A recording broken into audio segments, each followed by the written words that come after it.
Another shocking case of molestation has come through to light in the Indian capital city, New Delhi. On your screens, you can now see visuals from the metro station in ITO. A stone's throw away from the police headquarters in Delhi, CCTV cameras captured these visuals of a woman being molested in the metro subway. The 25-year-old, identified as a journalist, had taken the isolated subway stretch when she was assaulted. The accused has been arrested, but the incident once again highlights the poor safety record of women in Delhi. And for more on this story, I am joined by our correspondent, Mohammed Saleh from the newsroom. Mohammed, thank you very much for joining us on the broadcast. Yet again, this is another very sad and worrying, I would say, episode in the Indian capital city, which really seems to be no city for women. You know, that's exactly how one should in fact put this, Daniel. Look at the facts of this case. You know, the video that we are looking at was something that has happened, of an incident that has happened on the 13th of November. The time is roughly about 9:30 in India's national capital, in a place which is just about, a stone's throw away from a police station. So the area, the stretch at least in the CCTV camera, appears to be isolated. But to say that 9:30 is not a time when women can walk around without being molested in this form, does not cut any ice. It's a shocking incident. It points to lapses on several levels, and also to this very, shameful sort of a mentality which, some people perhaps have, that indulging in this kind of a thing is okay because one can get away with it. Now, the police, we are given to understand, have nabbed the individual who's resorted to this incident, where he has, molested a journalist who was on her way back home. This could have happened to any individual in the national capital. It has in fact come to light because there is clear videographic evidence to show that this incident did in fact take place. But what it highlights, Daniel, more than anything else, is as to how unsafe the national capital is for women. Because let's put it this way, 9:30 in the evening, if any woman is travelling in the metro, she'll feel that it is a place which is full of only men. Very few women, in fact, step out and use the metro in the national capital. This is, in clear contrast to a city, let's say, like Mumbai, which is teeming with women, even by, let's say, 10 p.m. in the evening, when people have to go back to their homes after having worked their shifts. So this again has highlighted as to how unsafe a city like New Delhi is for its women. And Mohammed, one wonders where the problem actually is. Is it lack of police? Is it lack of surveillance? Is it a sort of a patriarchal mentality which is all over the place? Where does the problem truly lie? It's a combination of several things. Firstly is the patriarchal mindset. Secondly is the complete impunity with which some of these perpetrators of crimes of this nature, where they can just walk away after having committed this crime. Now, like I was saying, the reason why this incident has got highlighted is because there is clear videographic CCTV footage which nails the offender in this case.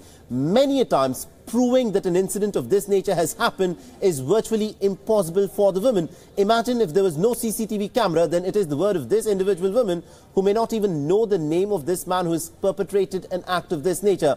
Secondly, it is the mindset of the people, where somehow, in some places, it's almost considered that women are vulnerable, men can get away with this act, and somehow by being outside, using the metro at 9:30 p.m. in the evening, a woman has invited this on herself. This is the kind of mindset and this is the kind of reasoning that is being used, and this is what points to such a sad and disturbing reality. Let's also, highlight what had happened in the national capital after the horrific Nirbhaya gang rape case.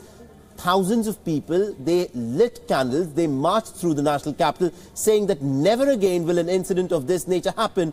But the fact of the matter is, in a patriarchal society like India, respecting women is not, a part of the culture. Although we say women are goddesses, women are treated very, very highly, the fact of the matter is, crimes of this nature are perpetrated because women are not respected, because women are not treated as human beings with equal rights. They're seen as easy game, and that is why instances of this nature take place. In this instance, at least, because there is clear videographic evidence being available, this individual has been nabbed.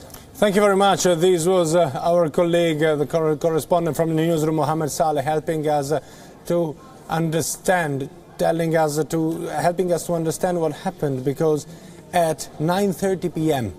in Delhi, the capital city of India, a city which is a modern city to a certain extent with a very beautiful and effective metro line, at 9:30 p.m. at the stop of the ITO, the metro stop of the ITO, a woman was attacked by a man brutally.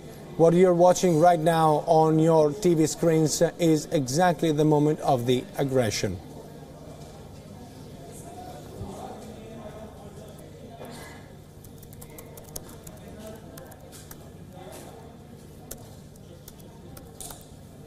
And for more on this story, we are joined on the broadcast by Shamina Shafiq, who's a member of the NCW, the National Commission for Women.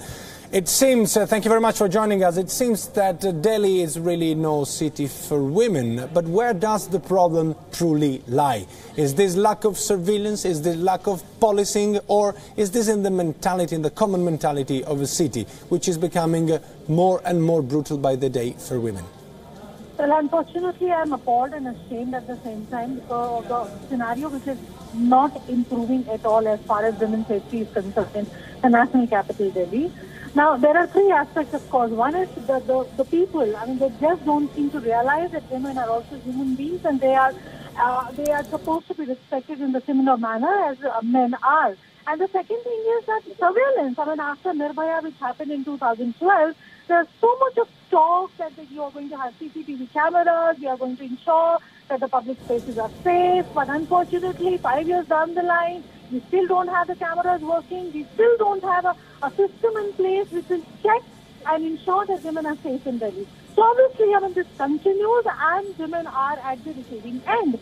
Nirbhaya Fund, which was announced, still lies unattended. Nobody has even done anything about it. And India, when it's talking about smart cities, we are expecting the least, that is the safe cities. I hope, the authorities understand and realize the gravity of the situation and do something about it. And we thank you very much. Stay with us, please, because this is a very sensitive topic which definitely affects the population of the entire capital city of India. We are joined also on the phone line by Abha Singh, who's a woman activist. We're trying to understand regarding this last episode, which is just the last of a long series of episodes of violence against women. We're trying to understand, where does the problem lie? Where is the problem? Lack of policing, lack of regulation, lack of surveillance, the mentality of the people in Delhi. Where does the problem lie? How can we actually attack this problem? The laws are right in place. They are strong laws because after Nirbhaya, the rape which happened in Delhi, Criminal Law Amendment Act 2013 was brought in, which also provided for life imprisonment for rape, which is full life, more than 20 years, your natural life. Minimum was 20. Also, it provided for death penalty in case the victim died and was reduced to a vegetative state, or also if it was a repeat offender of rape case. But it is seen that in spite of the strong laws, such crime are happening again and again. Number one, due to lack of security agencies at the right place. Even yesterday, when this journalist was molested, the police took 90 minutes to reach the spot of crime. So it shows that there are not adequate police stations at the right places. Help does not come immediately, and the advantage is used by the criminals. Also, the misogynistic mindset, because they feel that they are superior to women, and teasing a woman, molesting a woman is their right. So laws are there, but their implementation, poor policing and poor conviction rate. In rape cases in India, the conviction rate is just 28%. That means out of 100, only 28 are punished, rest goes scot-free. In molestation, it is even worse. So the poor conviction rate, the delay in judicial cases also embolden criminals to commit crime with impunity. And also one question I have, how much does it have to do with the mentality, with the overall mentality, not only in Delhi but also in India? Because one has the sense that too many times men kind of get away with this sort of violence, which is disgusting, I would say. Absolutely, it is disgusting. The mindset is so pathetic that even politicians, like the UP ex-Chief Minister, Mr. Mulayam Singh Yadav, said that rape is just a mistake committed by boys. And even politicians have come out with sexist comments. So this mindset which treats women as an object, not as a human being, and to teach them a lesson, you commit a crime on them. So these are the reasons, definitely the mindset which has continued sexual exploitation of women and teasing. Also, it is not taken seriously, like stalking for offense. If a girl complains that a boy is stalking her or following her, parents try to hush it up because they connect it to a girl's reputation. And these are the reasons that crime happens again and again in India. And I'm also told that Ms. Shamina Shafiq is still with us. So what can be done in order to increase the level of sensitivity when it comes to respect women all over the country? I mean, trainings are needed. What can actually the political world, what actually must the political world do to end this series of incidents? See, there are multiple angles to it. The one is, of course, the government needs to do something about educating people. And the syllabus, especially at the school level, we need to really start early with boys and men, training them how to respect women and girls as human beings. One. The second thing is the police needs to be sensitized, and there has to be an accountability factor with the policing. Because unfortunately what we see is there is no accountability, whether it is the policing, whether it is anything else, be it, when it concerns women's safety in India. And the third and the most important thing is, I believe that individuals should also now gear up and do something about it. We can't remain mute spectators to this menace, keep on condemning it and say, oh my God, what happened was wrong, but we can't do anything about it. We need to do something about it, and perhaps that is why, I have started a campaign which is Labazad Hai, wherein we are actually encouraging rape survivors and sexual assault survivors to talk about the kind of pathetic situation which is prevalent in the country, and they are coming up now and saying that they are not going to shy away from this, they are going to fight it out, and it's actually the civil society, the common man who needs to fight it out and say, whenever there is a stalking incident or maybe any kind of sexual assault on roads, in public spaces, in homes, each man, each woman needs to point it out, talk about it and condemn it and stop it. So that is the only way now to solve this problem.